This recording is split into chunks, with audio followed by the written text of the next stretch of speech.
What's up, people of YouTube? This is Charlie here, bringing you guys another video to my channel, and today I'm going to be giving you guys a review over Sniper Elite 4. So this is a game that just recently came out not too long ago, and I've purchased it. I do like the Sniper Elite games. I've only played 3 and now 4, and I just wanted to give you guys a full review of the game and what I think of several different features. I'll give you guys an overall rating at the end of the video of what the game is worth and just kind of the general audience and type of people that I feel like would have the most fun with it, just based off of how I experienced the game and how I enjoyed it. And hopefully you guys can get some good use out of this. So to start the video off, I'm going to be covering 3 main things: game mechanics, graphics, and game features. So within game mechanics, I'm going to be covering the controls, the options, and the interface. Within the graphics section, I'm going to be covering character models, scenery, and effects. And then within game features, I'm going to be covering the survival aspect, the campaign, and the multiplayer. And then at the end of all of those, I'll be giving an overall game value. Within each category, with that being game mechanics, graphics, and game features, I will have 3 subcategories, which would be the survival, the campaign, the multiplayer, character models, etc. Those things. And in each one of those subcategories, there's going to be a number out of 10 that I feel like that value meets. Those 3 numbers added together and divided by 3 is what the overall for the head part of that category would be. So for character models, scenery, and effects, the overall for that would go into the graphics as a whole. And then those 3 categories, so game mechanics, graphics, and game features, is going to configure how much the game's overall worth is, the overall value of the game and how good it is as a whole. So the first section I'm going to be covering is game mechanics, and in this category I have controls, options, and interface. Now the first one I'm going to cover is controls. So controls is an 8 out of 10, and the reason why it's an 8 out of 10 is because I feel like it's very simple, it's very easy to understand what you use for each individual option. So if you want to use your SMG or your sniper rifle, or if you want to get a hold of a trip mine to lay out, or there's several different mines that they have, or you want to throw a grenade maybe, or something like that, it's very easy to maneuver and figure out exactly where that goes. It's very simple to tell what you have to do for each thing. Like, the controls aren't complicated. I feel like they did a really good job at making sure that you can pick up guns easily and stuff like that. The only thing that I feel like in terms of controls that is kind of weird is that sometimes when you're going to like search a body, it doesn't give you the option to search it, or you don't know if you've already searched it, and I feel like that's kind of a big deal. It still shows the option to do it. And then when you go to, like, if you pick up a body and you're going to hide it, when you go to lay it down, it doesn't always give you the choice to just gently lay the body down. You have to throw it, or if you want to lay it down someplace kind of secluded, it doesn't really give you a chance to do that. And that's a pretty big deal when it comes to being quiet in a game that rewards you for being stealthy. The next thing that I have here is options. And when I say options, I mean the way that you can play the game. So how you want to go about each individual situation. How do you want to attack this group of people? Or, this could even extend to the options menu. So like your subtitles, your screen display, which obviously this game is perfectly fine in terms of that. It's just like most other games. But with options in here, I feel like they did a very, very good job at making you feel like you can be a stealthy sniper and you can just use your sniper rifle at the right times with the right noises to cover your shots, or you could lay out trip mines and stuff like that to be able to trap your enemy soldiers into pretty much killing themselves. Or you could be stealthy and you can use a knife, you could use the suppressed pistol, you could just use a submachine gun, a shotgun. You can be aggressive, you can do it however you want, and I feel like the options are very, very good. The only negative thing that I have to say about the options is I feel like you get spotted super easily. So it's very, very hard to not be stealthy because you just get instantly spotted. And as soon as you get spotted, there's a large range where the enemies can kind of fly to you. So you can get a lot of enemies trying to kill you at one time, which is going to make it hard to pass certain levels, which is why it pays off to be stealthy. But at the same time, I feel like if you're wanting to be really action oriented and you want to just go in guns blazing, you can do it. It's just going to be harder, and I feel like that's the only downside when it comes to options, is it's really easy to be spotted. Moving on to the next one here, we have the interface, which is pretty much the overall screen and stuff like that. I have a 7.5 out of 10 for that, and the reason why is because I feel like sometimes it's kind of hard to figure out where people are seeing you from, what part of the map are you getting spotted at. It can be kind of confusing to tell the direction in which things are at, where you need to be heading. With that being said, they have a very good like map menu. I think it's really good. It explains pretty well where you got to go in your map as a whole, but it can be really hard to see where enemies are, and I just think that's kind of part of an interface issue. Other than that, there's not too many problems. It's pretty simple. It's not too complicated. Sometimes when you're aiming down your scope and you're trying to do the thing where it shows like the little yellow or red circle to tell when it's best to shoot to get a for sure kill shot. Sometimes that's really off and that doesn't work properly at all. Like it'll stay white the entire time, which guarantees you won't get a shot and get a kill.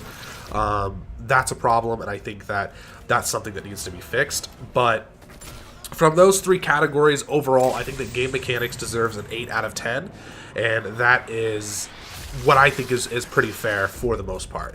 The next section here is graphics, and the first thing we're going to be covering is character models.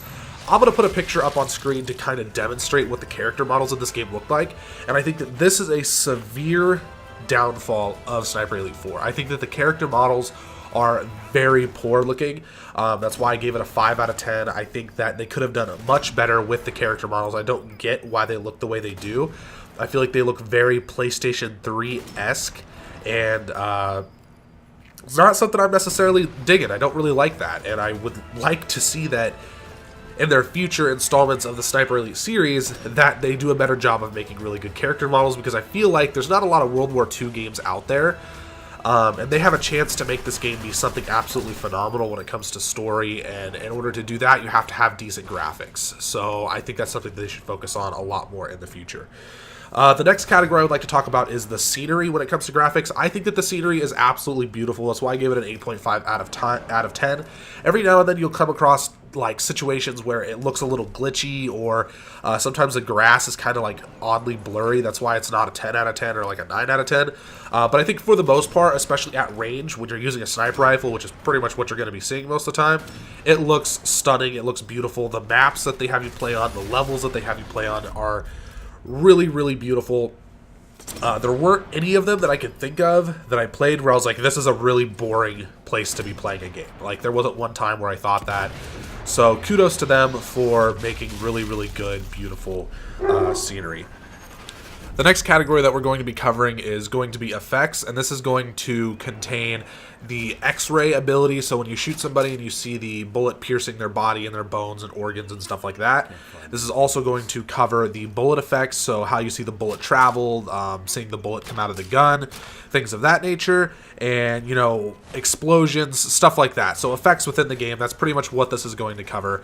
And I gave this a 6.5 out of 10. Now, I feel like a huge contributor into the fact that this is a 6.5 out of 10 is just simply because of the X-ray ability. I think that is absolutely amazing. That is one of the main reasons why I play Sniper Elite 4 or any Sniper Elite game. I feel like a lot of people feel the same way.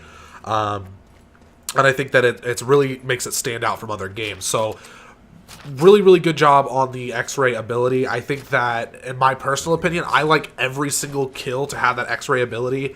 I would like to see a little bit more brutality with it. Like, I think that there should be more blood when you shoot somebody. I think that they really lacked on that. I mean, you see a bullet penetrate somebody's body, you see other bones and organs and stuff get crushed, but then you don't see a lot of blood splatter, or you don't see a lot of blood coming out of their body as they sit on the ground. And I think that that's a very big part of that if you're going to have something as gruesome as the X-ray cam thing. So that's something they should work on. And I feel like when you're doing the X-ray cam, if you shoot somebody in the neck and you're crushing their spinal cord, just like I did right there, I think that there should be more of a ragdoll effect to the head, because they don't have any control anymore of their head. Like, their spinal cord is gone. And I think that it would be nice to see kind of like a dismemberment. Like, if you were able to shoot somebody in the head to the point to where there pretty much isn't a head left, I think it should really show that, and I think that would be really cool. Something else that I would like them to focus on when it comes to effects is I think that bullet entry and exit wounds should be more of a big deal than what it is. I remember there was a game that I played called Red Dead Redemption, which you guys all know. It was the zombie one, where I felt like if you shot somebody, or I know that if you shot somebody in the head, you would see the entry wound and the exit wound, and I felt like that was really cool. It felt pretty realistic, and I think that they should incorporate something like that into here, because if you choose somebody in this game, you don't even see an entry or exit wound. See, like right there, you can see that it shot him in the arm, and it didn't even have an exit wound. So I think that's something that they should really work on in terms of effects. And explosions looked a lot better in this game than they did in Sniper Elite 3, so I won't say too much negatively about that. I wish that they would do a little more, put a little bit more emphasis on bullet penetration. So in certain situations, you can shoot a sniper rifle bullet through a wooden beam or a building or something like that, and you can get bullet penetration kills. But I feel like they should show that, hey, this bullet is going through this wood. Because what it does is it just kind of cuts to the bullet on the other side of the wood or whatever. It doesn't really show it going through. And I think that kind of is lackluster because they allow penetration kills. So that's something that they should work on. Those three ratings give graphics an overall 6.5 out of 10. The next category that I'm going to cover is game features, which is going to be survival, campaign, and multiplayer. The first thing I'm going to talk about is the survival mode. I think that survival mode in Sniper Elite 4 is a great addition. I think that they should keep this around for a while. I don't remember it being there in Sniper Elite 3. I could be wrong. But I did play it, which is what you're seeing in the background right here, and I did enjoy it quite a bit. There are 12 rounds, and at first I was like, wow, there's only 12 rounds? Like, that's going to be kind of boring. But the rounds last a long time, and I feel like they get harder and harder as you go. I didn't play too many rounds worth. I think I only made it to like 5 or 6 as my highest before I just ended up quitting because I had other things I needed to do or I was just getting tired of it. But I think it's a lot of fun if you really enjoy those X-ray kill cams and stuff. And that's why I gave it a 7 out of 10. It honestly, I think it deserves that. And if there was a few other things that you could do to it, like maybe make it so there's more people coming and maybe dumb down the skill level of them, so it's just kind of like a shooting range in a way, where it's obviously still challenging, but there's endless waves, so there's more of them coming at you, and it just gives you more opportunities, maybe more ways for protection in situations like that. I think that would be really cool. Something like that would be pretty nifty in terms of the survival aspect in this game. The next one I'm going to talk about is the campaign, which I gave a 6.5 out of 10. Purely based off of story. The story mode wasn't all that amazing.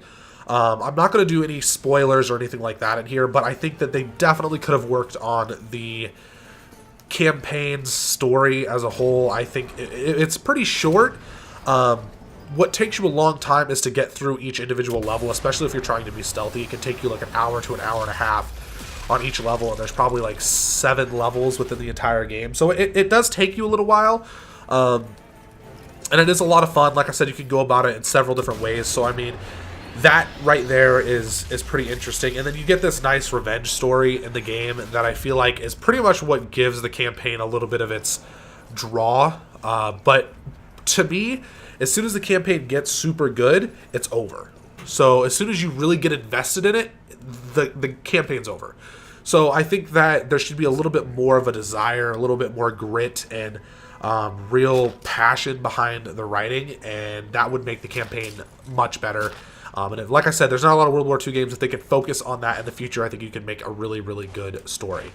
The next thing that I have to talk about here is the multiplayer. So I don't think that anybody's buying Sniper Elite for the multiplayer, but for those of you who are, I would like to let you guys know that I gave this a 5 out of 10, as you can see on screen, because the multiplayer is definitely not the cream of the crop. If you come from other shooter games, not just Call of Duty, if you come from Battlefield, if you come from Overwatch or Destiny or any of those games, Rainbow Six, anything like that, this is not going to be what you would expect it to be. I can promise you that. I feel like this is a very niche game for multiplayer.